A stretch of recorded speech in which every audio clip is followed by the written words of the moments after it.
Welcome. It's Tuesday, and I just want to say thanks so much for watching me. My name is George Geary. Yesterday I didn't tell anyone who I was, but my name is George Geary, and you can see it down below. It tells you. And we are going to do a savory tart that is really good for a brunch or something like that. And I want to give you some technique on making a tart dough.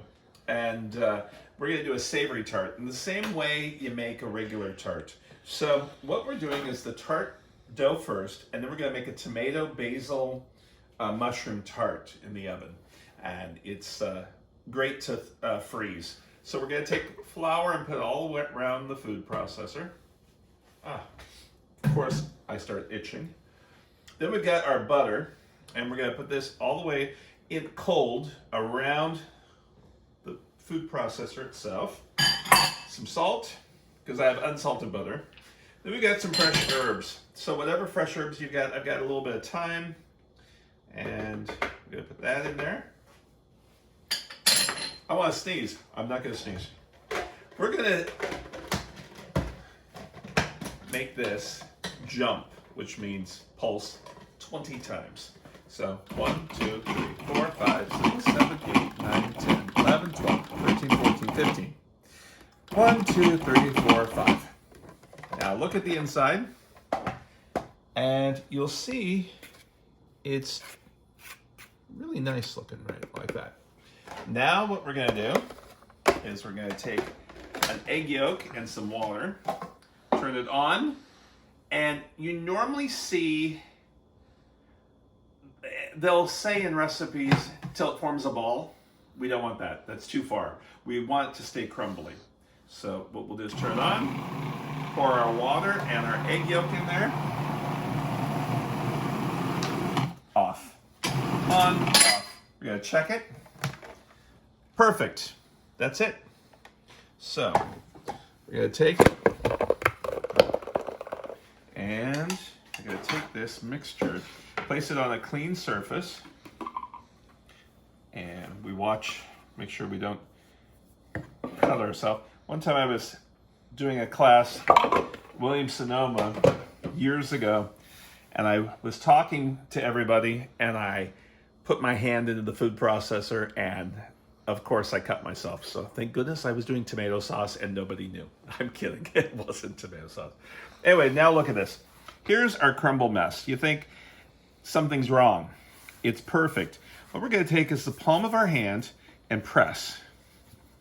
See how you can see it coming together? Just that heat will bring it all together at that point. This is the same way you make a tart, a regular tart shell. Then a bench scraper, which is this one. Scrape that up. And have any little pieces. Now this will make 2 8-inch tart shells. Now, I was trained French, and I was trained to take this, refrigerate it, and you saw that butter. All the butter is going to firm it up, and as soon as I put it in the fridge. But I like to show you a faster, easier way. Here's our tart pan. This is about a 9-inch, 23-centimeter pan with a removable bottom. And these you don't wash. And if you do wash them, you want to put them in the oven to dry because they are not stainless steel. Or they're not made of metal. It will rust. So what I do is I take some of the dough, just like this, and press it against the edge. Just like that. So this is instead of letting it refrigerate, and then what you do is when you do that, then what happens is you have to take it out, and you have to hopefully stretch it out, and it will work for you, and it doesn't get too hard. And then when it gets too hard, you have to put it back in, or too soft. So here, this is how I do it. And when I was trained to do it the French way is the only way, is their attitude. But I'm not French, so I figure when I have my own pastry places that I've worked at, I teach people my version, and I tell them, if you can do it quicker the other way, go ahead. All right, now see how the edge, look, come up here, Neil. The edge is like this. You're gonna take your knuckle and go around I haven't filled in the center part yet, okay? So watch this. You're gonna go this to go. Can you see how I'm doing that? Okay. I can't tell what Neil's showing you. So we do this, and I don't worry about anything. Now remember, this will make two about 8-inch, and this is a 9-inch. I could make almost 2 9s if I stretch it. Then I go around the whole edge, like that. My French pastry chef would kill me if he saw me doing it this way. But I don't care, I'm in my kitchen. Gonna take my bench scraper and go across. This way I can see how thick the wall is. Just like this. Go away from it. I don't wanna go this way or you'll get some metal fragments sometimes. So just like that. And after you do that, you can see if you need it to be a little thicker somewhere. You can see the fresh herbs coming up. Then you're gonna put some in the middle, pat it, and make it all even. Now remember, I don't have gloves on right now because this is going into the oven. I'm not worried about it. If I was not putting this in the oven, then I would make sure I have gloves on. I don't want someone to write to me and ask me why I didn't have gloves on. I was just looking on the internet, and one of my favorite restaurants is the Del Rey in Los Angeles. It's an old school restaurant, and they took a picture of the chefs, and they said, "We wish you," okay, just like that. Isn't that perfect? Just like that. Okay. So the Del Rey, what they did is they put a picture on Instagram with their chefs, and somebody said, they don't have masks on. Everyone's being police right now. I think it's interesting. Well, the Del Rey came back and said, this was when we were open. We're closed. We aren't even open for business. So anyway, everybody wants to tell you how to do things. All right, we're gonna just rinse this out. I can't stand to have to wash too many dishes. And we'll rinse this out to make our filling. If there's a little bit of flour in there, it's okay. Now our filling is put the blade in. It's going to be garlic. This is all on the website. Mozzarella cheese. Got some basil. Tomatoes and mushrooms we will not put in there. We're going to put the tomatoes and mushrooms in first. Then we're going to take our mayonnaise. Now you can make homemade mayonnaise if you want. That's in one of my salad dressing book. Or just buy it.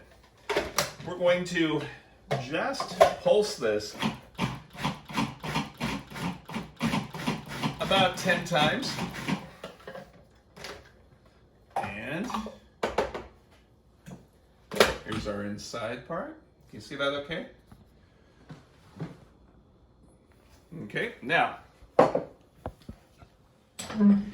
this also, the extra dough that I have, you can take this and put it into mini muffin pans and put some egg yolks or cooked raw eggs with some herbs and bake them and make them little egg cups with this same stuff.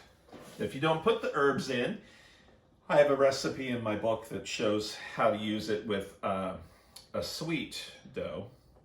So we're going to take our tomatoes and place them around. This will serve 5 is how I would want it. So that's why I'm putting 5 tomatoes around. And then I will put the mushrooms in between here. And then I will take that mixture and kind of put it on top. It might not fill it all up, but once it bakes, that cheese melts and it does a really good job of covering it at that point. So what I'll do is I'll take some of this and place it like this. And then now you can add onions or scallions into here if you'd like. You can add all sorts of different herbs if you want. I'm gonna take this and just on top of the the tomatoes. And what happens is this does bake, melts into the crevices, and it will be a beautiful tart with everything in there. And all the cheese melts. in all the little pockets. In case you think you don't have enough cheese mixture, you will do. It will kind of melt and you'll see all of the mushrooms. Push that down in between and just like that. So there, get a little bit more in that little pocket there. And we'll put this into the oven. It takes about 20 minutes, 25 minutes. It's all on the recipe. And we will put this into the oven and we'll be right back. All right, here's that tart that came out of the oven. It cooled for about 20 minutes and now I'm gonna release it from the pan. This is a little trick that took me a while to learn. Remember, the bottom falls out. So I put it on a can of some sort, do that. I didn't oil the pan, see, it popped. I didn't oil the pan or anything because there is so much butter in that pan. So now this still has a little warmth to it, but I have asbestos hands like that. So we keep it right here. Now you've got that bottom metal piece. You need to get rid of it. Offset spatula. And you're gonna go like this. You gotta wiggle. And just go around it. Make sure it loosens up. You don't want anything to be stuck on the bottom, just like that. Then, like I said, it's you can see there's 5, so it's a fifth of the tart, just like that. Take that, whoop. See, look how cheesy that is. And there is our tart. So enjoy tonight. I hope you enjoyed the crust, how to make a savory crust. Same technique for the regular one. And then our cheesy tart right there for you.